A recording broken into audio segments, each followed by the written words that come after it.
Well.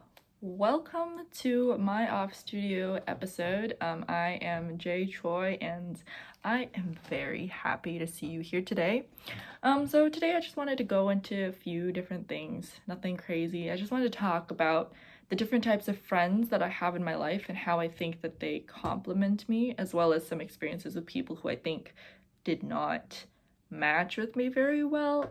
So I want to start off with I guess some of my closest friends that I have right now. Like I have an INTP friend, and definitely we get along very well. We're from the same quadra. We share a lot of aspects. Definitely there are places where we differ, but I mean that makes sense. That's everyone. Even if you're the same type, you will differ from other people for sure.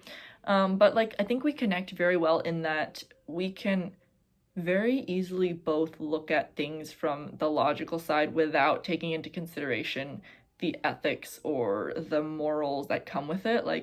We can obviously hit that if we want, but we can very easily bypass it, unless it's explicitly stated that that's part of the thing that we're thinking about, then we can assume that it's not a part of it. So that's really nice. We could approach things from more of a clinical perspective, more of from a step back, a step further, less I guess emotionally involved. And obviously we can talk about emotional things too, which is great. One of my other friends, she is an INTJ, and it's really great talking to her because I think we get to the same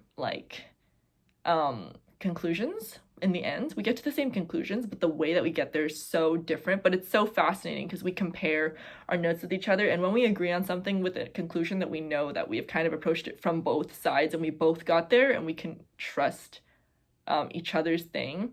Probably a point of contention between me and INTJ could probably just be INTJs have polar FE and I have tertiary FE, so sometimes maybe if my FE is getting bothered in a situation, but honestly, since it's lower down my stack, there is not much tension between there either.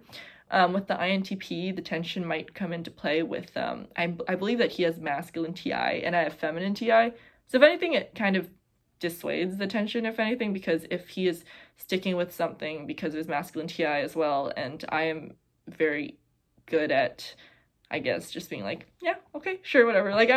He's usually right anyway, so I was just I'm yeah, whatever. I just move on with my life. So that's really cool.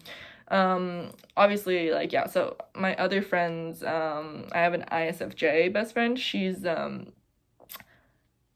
we are, I think, the best type of friend, as in we don't see each other very often, but when we see each other, it's not even oh, we picked off right where we left off. It's interesting. It's not when I meet with my INTJ after a while, it's usually oh, let's catch up, what did we miss, what let's talk about the things that went on while we weren't around each other, which makes sense. And then with my ISFJ friend, the way that we do it is just we're not even trying to catch up. We see each other once a year. When we see each other, it's literally we're just hanging out. We're just hanging out, and then as we hang out, we end up talking about the things that have happened. But I'm not so what have you been up to? We just literally, I don't know. It's a very, very comfortable, good feeling friendship.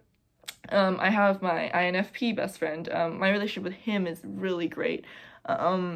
We like to talk a lot about hypotheticals. That's a lot of fun for us. We talk about our futures. We talk about our dreams with each other. We talk about how we're trying to accomplish them.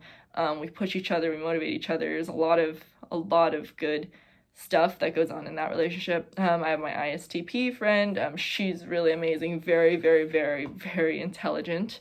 And honestly, the way that she is so focused gives me so much motivation, so much drive. We get along really well. We get each other, and when something is weird, we're both we both notice it. We're both kind of did you notice that? Yeah, so there's a lot of friendships, and of course there's a lot of other friends that are around me, and I'm very lucky to be surrounded by these kind of people. But I just think it's interesting how as friends we can bring out such good parts of ourselves as well as each other. We could inspire each other, we can motivate each other, we could obviously bring each other down, but I just, the cool thing about living life is the fact that we can be so relational. You can meet with people, and the fact is that yes, you may be great, but you with someone else might be incredible. It's the combinations, it's the relationships, it's the combinations, it's honestly the collaborations, all that. it boggles my mind. So that's kind of just what I wanted to talk about. I guess I'm not gonna go into like people I don't vibe with, haven't vibed with as well in the past. This is just like a simple thought piece. So go ahead and leave some comments. Leave in the comments if you want like the types of your friends and like how you could see that it goes together well, or maybe it doesn't go together well, and maybe why you think so. And of course, not everything is based on type. I know that. I just think it's an interesting lens to view these kind of things. So yeah, thank you for joining me on this Off Studio episode, and I will see you on the next one. Goodbye.